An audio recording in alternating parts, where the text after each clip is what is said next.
네, 어제 헌재 앞에서는 저렇게 양반된 모습이 보였는데 찬성 측 반대 측이 뭐 눈물을 똑같이 흘리긴 했지만 기쁨의 눈물과 슬픔, 분노의 눈물 이렇게 좀 차이가 있었습니다. 오늘도 일단 집회가 예정돼 있어서 좀 충돌이 있지 않을까. 그리고 사실은 뭐 태극기 집회에서는 사망자까지 속출을 하면서 좀 우려가 커지는 상황인데 일단 어제 현장에서 어떤 얘기들이 나왔는지 한번 들어보시죠.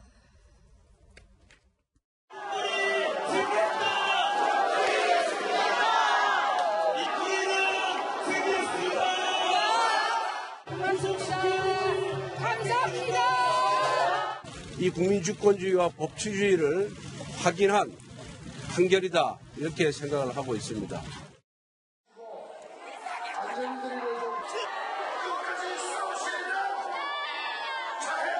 결국은 이석기 석방을 요구하고 하는 이 촛불 세력에 난리를 갈아주게 되면 대한민국 망합니다. 네, 너무나도 다른 모습 두 개를 보셨는데 지금 아까도 전해 듣다시피 어제 태극기 집회에서 4명의 사상이 있었는데 지금 벌써 3명이 숨을 숨졌습니다. 오늘 아침에도 1명이 더 숨졌다는 소식이 전해 들었는데 지금 상당히 좀 안타까움이 커지고 있어요. 그러니까 저도 어제 우려했던 게 일어나지 않았으면 했는데 결국 우려했던 사태까지 일어나게 됐는데요. 사실 태극기 집회 주최 측이건 촛불 집회 주최 측이건 어떤 결과가 나와도 어떤 방식으로 승복하고 이 사태를 마무리해야 될지에 대한 고민을 좀 했었어야 되는데 네. 이제 그런 의지는 전혀 없었다라는 생각이 들고요. 오늘도 지금 또 태극기 집회 또 촛불 집회 또 열리지 않습니까? 촛불 집회는 물론 이제 어제 박근혜 대통령이 탄핵을 뭐 축하한다라는 취지의 촛불 집회인데 사실 저는 그런 집회도 좀 바람직하지 않다고 생각을 합니다. 이제는 그러니까 어떤 결론이 나와도 승복을 하고 미래로 나아갈 방향을 생각을 해야 되는데 지금 이 결정을 어차피 되돌릴 수는 없어요. 헌법재판소 재판은 사실상 단심이고요. 이론상 재심은 가능하지만 현실적으로 불가능하다는 건 통진당 위원정당 해산심판 때도 재심 청구했지만 각하됐습니다. 네. 이번에도 마찬가지일 텐데요. 그렇다면 지금 아까 서석구 변호사 말씀하시는 방식으로 지금 법조인이 저런 얘기를 하시면 안 되고 또 지금 어쨌건 태극기 집회에 나와서 탄핵을 반대를 외쳤던 그런 정치인분들도 오히려 오늘 같은 날 마이크를 잡고 우리가 승복해야 됩니다라는 메시지를 던져야 그게 진정한 정치인이 아닐까라는 생각이 들고요. 그렇게 해서 어떻게든 지금 상황을 봉합하고 미래로 나가야지 오늘도 역시 뭐 탄핵 결정을 뭐 뒤집는다, 뭐 이거는 뭐 어떻게 우리가 뭐 혁명을 해야 된다, 무슨 뭐 내란, 뭐 이런 얘기들이 나오게 되면 그거는 이제 대한민국 계속 멍드는 상황이 아니겠습니까? 네. 법치의 첫 번째 기본은 승복입니다. 그러니까 승복에 대한 메시지, 저는 그래서 박근혜 대통령이 지금도 아무 메시지를 내놓고 있지 않는 거에 대해서 굉장히 안타깝게 생각하는 게 박근혜 대통령의 메시지 하나가 굉장히 이 저 태극기 집회에 나온 분들에게는 중요한 메시지일 수 있거든요. 저는 이제 정치권에서 이 부분을 수습하는 거에 대해 좀 주력할 필요가 있다는 생각이 듭니다. 저는 좀 아픈 말씀을 좀 드리고 싶은데요. 어제 일로 사망자가 3명이나 나왔다는 거에 대해서 굉장히 안타깝게 생각을 하고요. 그리고 이렇게 대규모의 집회가 있는데 집회가 끝난 다음에 이렇게 광화문 내거리를 나와보면은 깨끗하게 청소가 돼 있더라고요. 그 시위를 해야 되는 현실 자체는 안타깝지만 우리의 문화가 그만큼 성숙돼 있다라는 점에서는 좀 그런 어떤 그런 소위 스스로 이렇게 위로를 해보는 측면이 있는데요. 승자, 패자 그러는데 승자도 없는 것이고 네. 패자도 없는 것이고요. 잔치 분위기요? 이게 무슨 잔치 분위기입니까? 또 서석구 변호사 나라 망했다 그러는데요. 망하지 않았어요. 좀 담담하게 이걸 좀 받아들여야 되고요. 예. 물론 그동안에 시민들이 이 국정농단에 대해서 의사표시를 하고 성숙한 문화를 보여준 것에 대해서 저는 경의를 표합니다만 이제 촛불 시위도 그렇고요. 태극기 시위도 그렇고 그만하셔야 됩니다.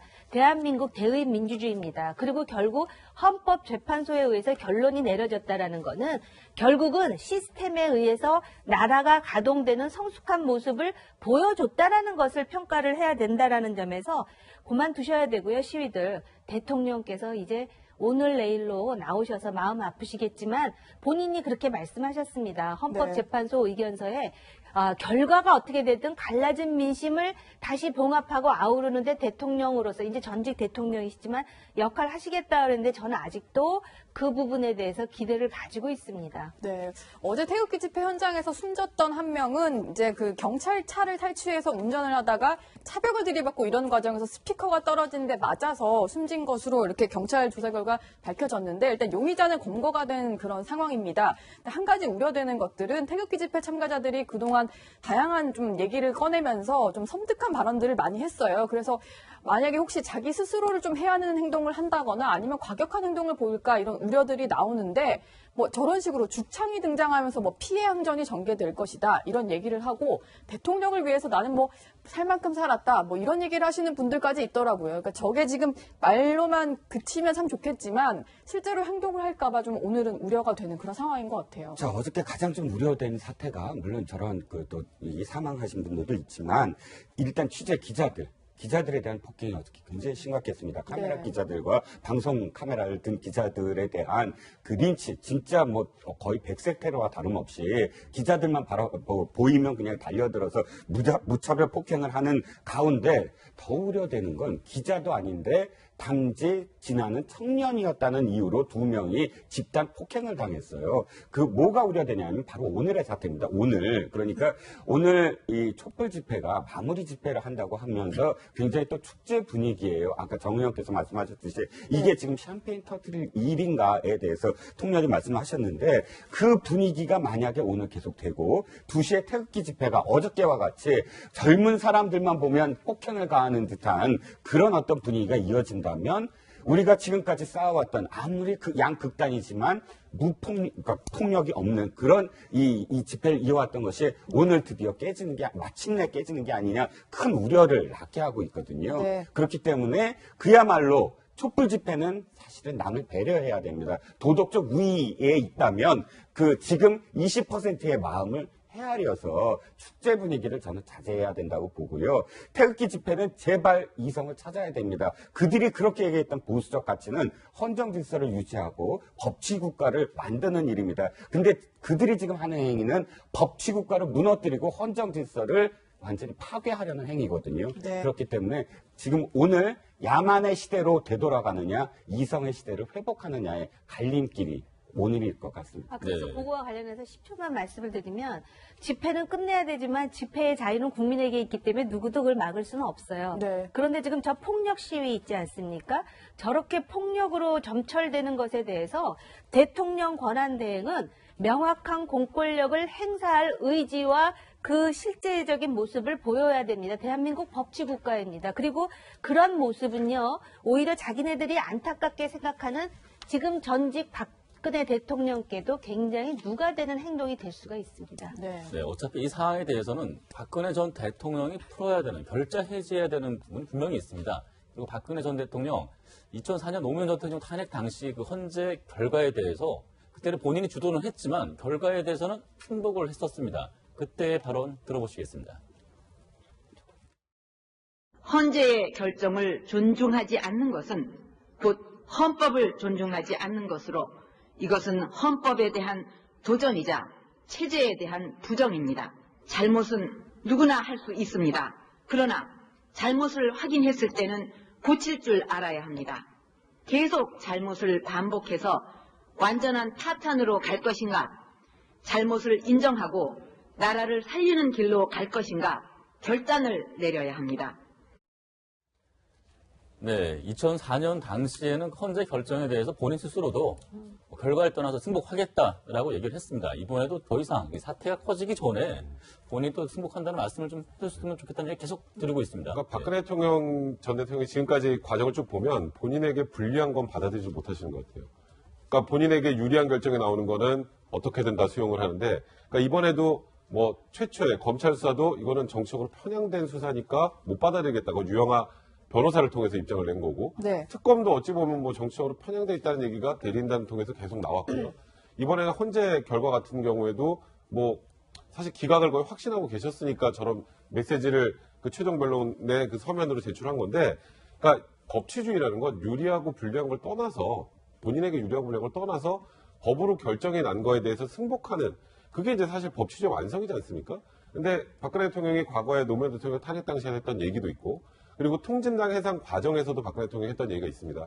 헌법재판소는 우리나라 헌법적 가치를 지키는 최고기관이기 때문에 어떠한 결과가 나오더라도 존중해야 되고 이 헌법적 가치를 수호하는 기관으로서 역할을 잘하고 있다는 취지의 얘기를 많이 하셨는데, 본인에게 이제 가장 뼈아픈 결과가 딱 나오니까 아무 말씀도 안 하신다는 건 네. 사실 본인에게 유리하지 않으면 법치가 아니다라는 생각이신 건지, 사실 저는 그 부분이 가장 안타깝고요. 물론 지금 굉장히 정신적으로 힘드실 거라는 거는 저도 이해를 합니다만 그래도 일반인이 아니고 전직 대통령으로서 마지막으로 국민 통합할 수 있는 메시지 정도는 내고 가시는 것이 전직 대통령으로서의 소임을 다하는 게 아닌가 개인적으로 생각됩니다. 예, 그러니까 2004년도에는 노무현 대통령의 파면을 그 박근혜 전 대통령께서 소속한 한나라당이 주도해가지고 그렇죠. 파면을 요청했는데 언제에서 그것이 기각된 거 아니겠습니까? 예. 그때도 사실 승복했습니다. 그리고 또 아까 화면에 나갔던 2007년 경선 때도 사실은 이 지지자들 박사모 지지자들은요 근 1년 동안 이 불복의 운동을 하면서 그 한나라당 앞에 있었거든요. 네. 그때 박근혜 대통령이 그 유명한 말씀 하셨지 않습니까? 며칠이 걸리더라도 얼마나 시간이 걸리더라도 우리는 승복하도록 합시다. 했지 않습니까? 그런 메시지를 지금 전 대통령께서 주셔야 저런 사고가, 저런 불상사가 이제 잠잠해지고 네. 저분들도 일상으로 돌아갈 수 있다. 태극기 집회분들도. 네. 그래서 아까 앵커께서 말씀하신 대로 결자 해지하실 분은 우선은 박근혜 전 대통령이다. 그 말씀을 재차 드립니다. 네. 네. 오늘 양측의 집회를 앞두고 더 이상 사태가 없도록 대통령께서 좀 유종의 미를 좀 걷었으면 하는 아름다운 뒷모습을 보였으면 하는 바람입니다.